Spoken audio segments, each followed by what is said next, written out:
Early Saturday morning, gunfire erupts outside a Baton Rouge home. The bullets ripping through the house and apparently hitting a boy in the leg. Fast forward to Tuesday, the windows of the home are boarded up, a remnant of the scary moments that occurred just a couple of days before. Deputies say 6 people wearing dark clothes and masks pulled up on Daytona Drive at about 4 in the morning, got out of a car, and opened fire. The video seems to show some of them had machine guns. Authorities report the shooting victim was not the intended target, but the house was. And apparently, the shooters were part of a gang looking to retaliate for something. We asked neighbors in the area about what they heard and how they feel about the situation. One told us they've lived there for a short time, but they have never seen anything like this. Others report being woken up by the gunfire. A tense memory of the kind of violence that is all too common in our city. Deshaun Johnson, Louisiana First News. And that shooting victim is expected to survive, and last we heard, no one has been arrested.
Shooting. An 81-year-old man shoots and kills a female Uber driver after they had both fallen victim to a phone scam.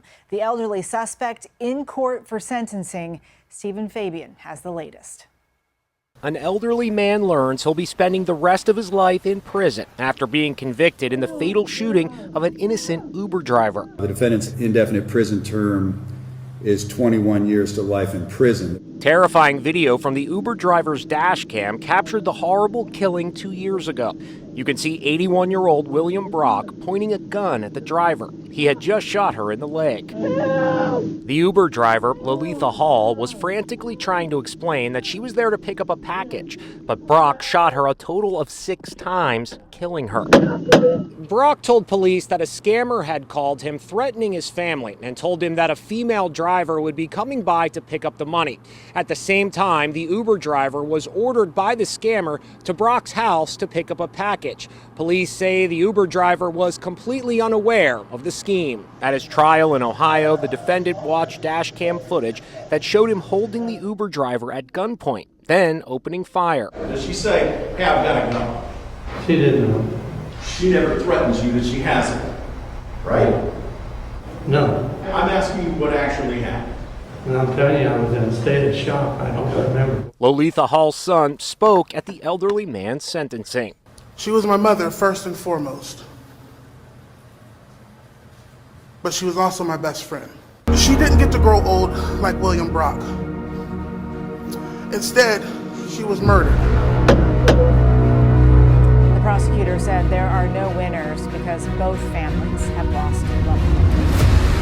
The moment Kevin Andrews Jr. was wheeled into the Gwinnett County Jail Monday afternoon. The booking process lasts about 15 minutes. You'll notice Andrews is in a wheelchair. I've learned he was paralyzed in a separate shooting years ago. More than a dozen deputies surround him as he's taken into the medical area for an initial check.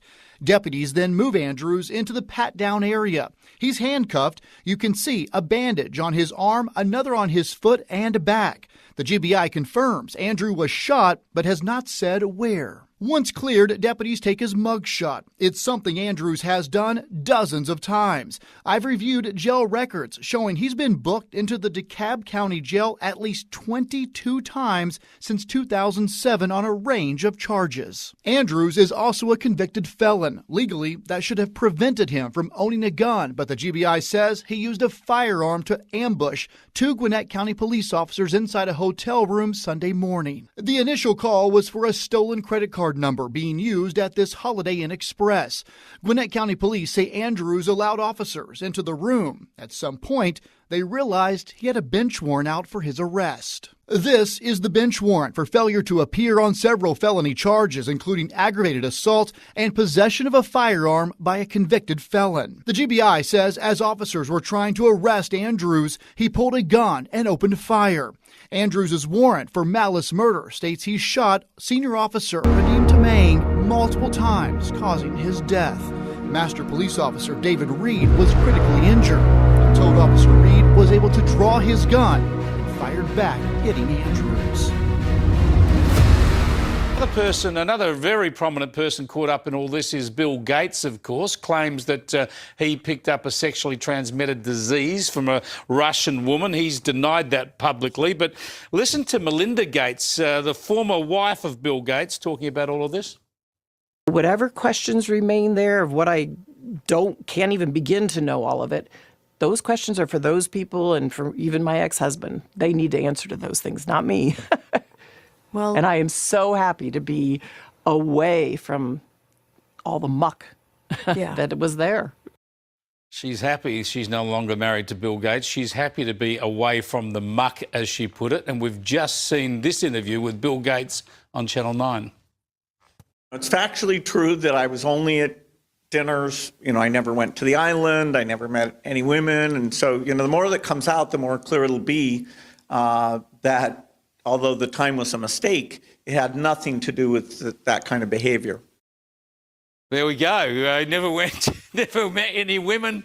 Wow, this is getting curiouser and curiouser, Esther. Yes, it is. And unfortunately for Bill Gates, now he has to probably deal with the insinuation, at least for many people, that Melinda chose to divorce him and get herself out of that world. Also because of his association or his tenuous links, which he denies, with Jeffrey Epstein. The allegation that he presumably got an STD from a Russian prostitute that was associated with Jeffrey Epstein was actually written in a note by Jeffrey Epstein to himself. So it wasn't actually a form of correspondence. So there are allegations that he wrote that for the purposes of explicit blackmailing, which again will become clearer later on down the line. But obviously the damage is already done. It's just a terrible, terrible story. Princess has been named in the latest round of Jeffrey Epstein files, with emails showing the royal telling the convicted sex trafficker, "You make me smile." Meta Merritt has now apologised over her links to the paedophile financier after newly released messages showed Epstein discussing a wife hunt with her. The princess appears to have shared a series of flirty exchanges with Epstein between 2011 and 2014, according to the latest files released by the US Justice Department on Friday. One message from Meta Merritt suggested that Scandinavian women made better wife material. Another showed her saying that Paris was a good city for adultery. The revelations have deepened public controversy surrounding Meta Merritt, as her son, Marius Borg-Høiby, is set to face trial on Tuesday over rape charges. The email exchanges between Meta Merritt and Epstein appear to have taken place years after his sex trafficking conviction in 2008. In one message, she tells the sex offender, "You make me smile," before then adding, "because you tickle my brain."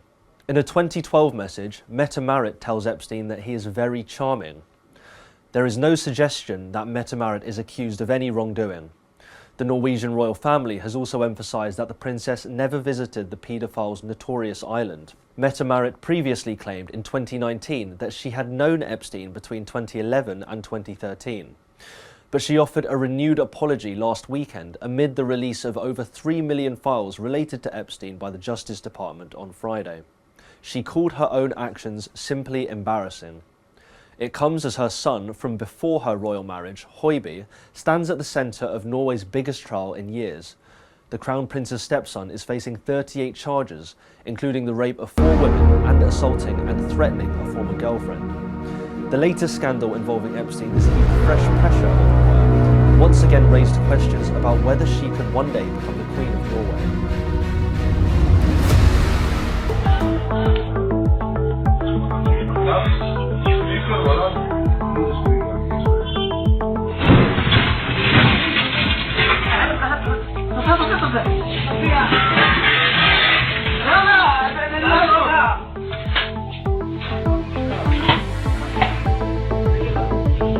Close that up.